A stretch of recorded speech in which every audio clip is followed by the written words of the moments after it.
안녕하세요. 뒷담화입니다. 첫날 상철이가 영숙의 손을 선택한 이후 티격태격하는 듯 하면서도 알콩달콩 평범치 않은 러브라인을 형성해온 두 사람. 영숙은 상철에게 나 미국 안 간다, 못 간다 하면서 상철이 정숙과 데이트하는 모습을 창문 너머 몰래 지켜보고 상철이가 올 걸 알고는 울다가 갑자기 립스틱을 꺼내 바르죠. 그리고 이번 화에선 잠자고 있는 영자를 깨워 상철과의 데이트가 어땠는지 묻는 영숙.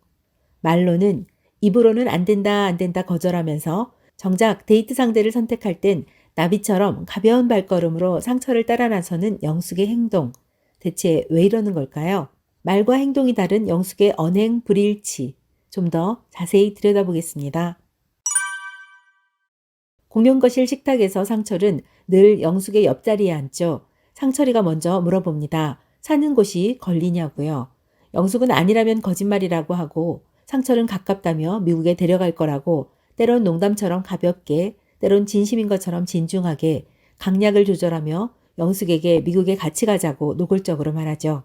영숙은 안 가지 못 가지라며 한 사람이 간다는 건 누군가 희생하는 건데 상철에게 한국에서 살 수 있냐고 묻습니다.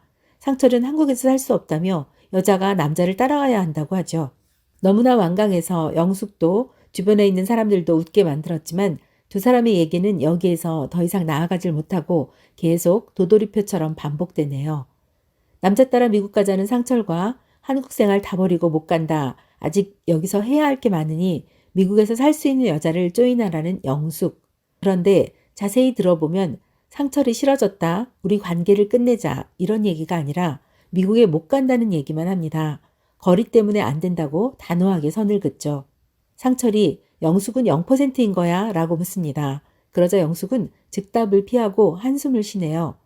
상철이 영숙의 의중을 파악한 듯 이 틈을 놓치지 않고 말하죠. 봐라, 0%는 아니잖아. 라고요. 미국 한인사회는 아직 8, 90년대에 머물러 있다는 상철. 10번 찍어 안 넘어가는 나무 없다는 말을 아직도 믿고 있는 걸까요? 고집 세고 자기주장 강한 상철이 집요하게 10번을 찍는다면 그 나무는 넘어갈 거라고 보십니까?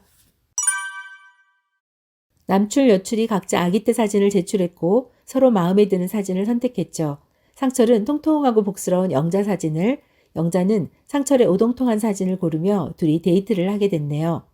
상철이 영자에게 영수와 관계를 묻자 영자는 더 이상 할 말이 없다고 했죠. 상철은 영자에게 운동 잘하는 여자에게 매력을 느낀다고 영자 같은 스타일을 좋아한다고 하네요. 그런데 이 멘트 기시감이 있죠. 지난번에 정숙이나 옥순과 데이트할 때 상철은 각각의 스타일을 좋아한다고 했는데 아마도 데이트할 때마다 인트로로 쓰는 작업 멘트 같기도 한데요. 매번 좋아하는 스타일이라는 말을 써서 상대방이 긴장감을 놓고 호감을 갖게 하네요. 두 사람의 대화는 의외로 술술 풀렸죠.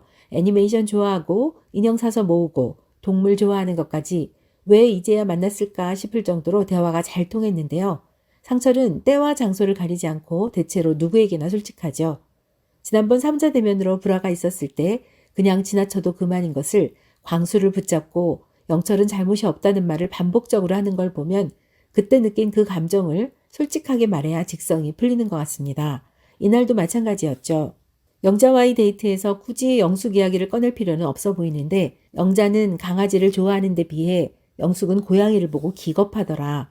영자는 이렇게 친절하고 밝고 다정한데 영숙은 실수하면 혼내는 스타일이라서 페이스에 말리면 정신없이 당한다는 둥. 영숙을 디스하는 것 같지는 않지만 영숙이 들으면 유쾌하지 않을 내용을 스스럼 없이 털어놓네요.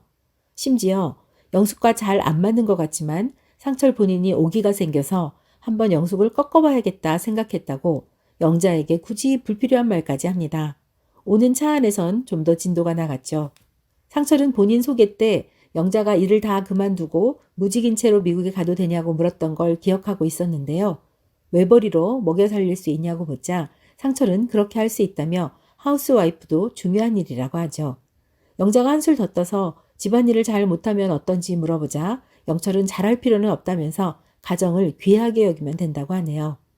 영자는 솔로나라 들어와서 처음으로 데이트다운 데이트를 했다며 편하게 끌림이 있었고 상철과 더 대화해보고 싶다고 하죠. 저는 상철의 진심이 궁금해졌는데요. 첫날부터 지고지순 영숙만 바라본 줄 알았는데 그게 아니었네요. 상철은 영자에게 호감이 생겼고 영숙과 영자가 망설여지는 정도라고 합니다.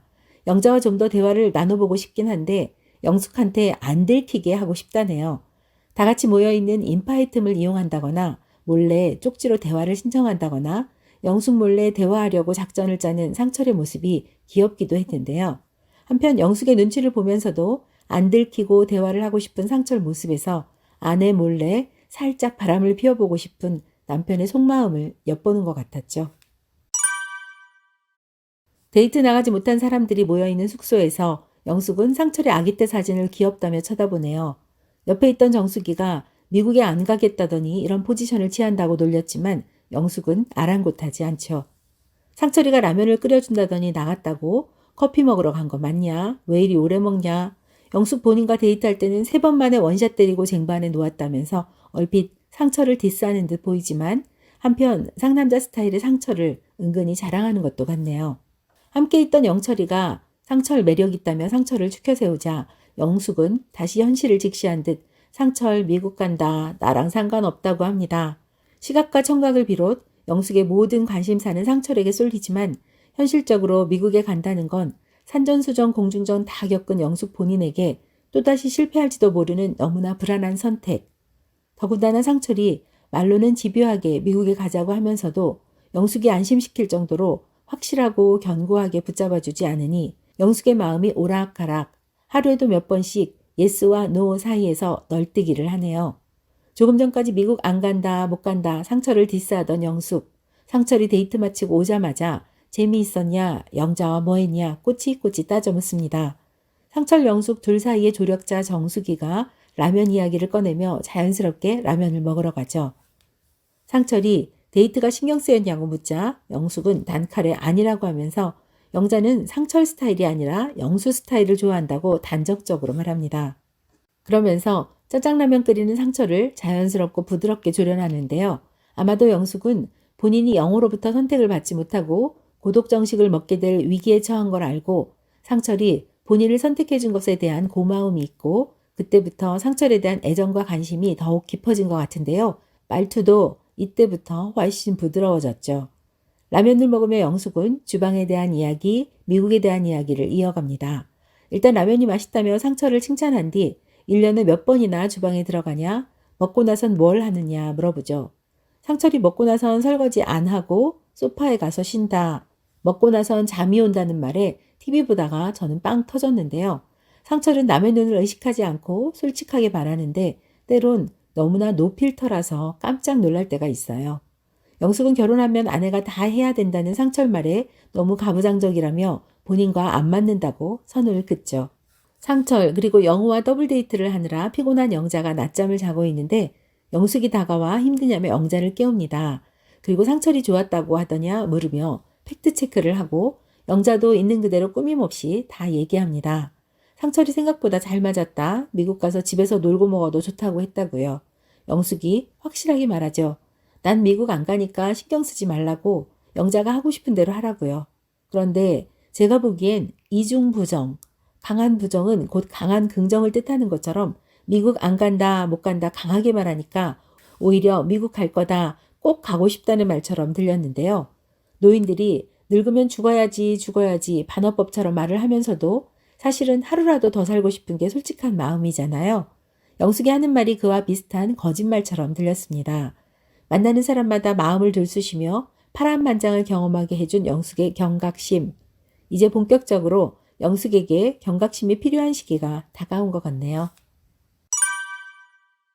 다음 데이트는 여출이 남출을 따라 나서며 파트너를 정하는 거였죠. 운명처럼 처음 등장한 상철. 영숙은 상철이 지나가고 한참 뜸을 들여 상철을 살짝 상심하게 한 뒤 육상 선수처럼 뛰어가 상철 옆에 정착했네요. 뒤이어 눈치 보던 영자까지 따라 나서며 다대일 데이트를 예약했는데요. 영숙이가 그렇게 입지 말라고 했던 판다곰 남방을 입고 나왔죠. 영숙은 상철을 선택한 이유를 매력 덩어리라고 하네요. 길게 말할 필요가 뭐가 있겠어요.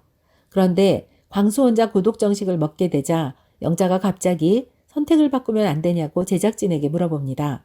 영자가 마음이 여리고 감정적인 건 이미 알고 있었지만 공식적인 선택 자리에서 이러는 걸 보면 참 사회화가 덜 되었다는 느낌이 드네요. 어리둥절하는 상철을 보며 옆에 있던 영숙도 한마디 거들죠. 왜 그러냐고, 그럼 상철이 뭐가 되냐고. 판을 접고 다음 판 넘어가는데 그랬다고 공개적으로 영자에게 핀잔을 줍니다. 영숙이 그럴 수 있다 싶으면서도 그냥 가만히 있어도 되는데 왜 굳이 오버하면서 한마디를 거들었을까. 말로는 상철이 따라 미국 안 간다 하면서도 정작 본인보다 2살 어리고 상철과 공통적인 게 많은 영자가 다가오자 1대1 데이트와 다르게 경계하면서 더욱 경각심을 갖게 된 건 아닐까 생각됩니다. 다음 주 예고 영상을 보니까 상철, 영숙, 영자 더욱 치열한 혈전을 벌이고 오지랖퍼 영철은 상철에게 누가 봐도 영숙은 아니라고 하죠.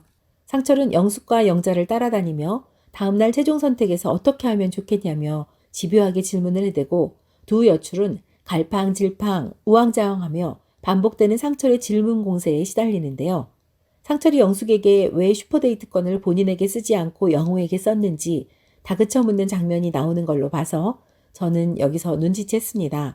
제작진이 상철과 영숙의 불화, 갈등 영상을 예고에 넣는다는 건 아마도 상철과 영숙이 잘 될 거라는 걸 돌려서 암시하는 거 아닐까요? 영숙은 이미 알고 있죠. 겉보기엔 자신이 상철을 조련하는 것처럼 보이지만 알고 보면 상철이 자신보다 몇 수 위, 몇 수 앞을 내다본다는 것을요. 영숙이 질투심을 유발하려고 슈퍼데이트권을 영호에게 썼지만 그 수를 상철이 이미 간파하고 있다는 것을요. 그리고 영숙 자신을 이만큼 잘 알고 귀엽고 사랑스럽게 봐주는 남성을 또 만나기 어렵다는 것을요. 영숙은 한번 호되게 산전수전 공중전을 겪었기 때문에 만약 또 겪게 될까 실패에 대한 두려움이 있고 한치 앞을 모르는 게 인생인데 만일 모든 걸 포기하고 정리하고 한국을 떠났다가 만에 하나 잘못돼서 다시 한국으로 돌아올 경우 제로에서 시작해야 된다는 불안감이 있겠죠. 제가 보기에 영숙은 상철의 보수적인 태도, 주방일에 대한 가치관 등등은 겁나지 않을 것 같아요. 영숙이 조련하면 상철은 입력한 대로 정확히 출력값이 나오니까 상철 다루는 법을 잘 알고 있으니까 변화가 가능하다고 생각할 것 같습니다. 지금 당장 필요한 것은 영숙에게 상철이 강력한 확신, 믿음을 심어주는 것, 그 문제만 돌파한다면 커플 성사 100%될 것 같아요. 이번 영상 여러분은 어떻게 보셨는지 소중한 댓글 남겨주세요. 영상 끝까지 봐주셔서 감사합니다. 여러분의 구독과 좋아요는 뒷담화 채널에 큰 힘이 됩니다. 오늘도 고맙습니다.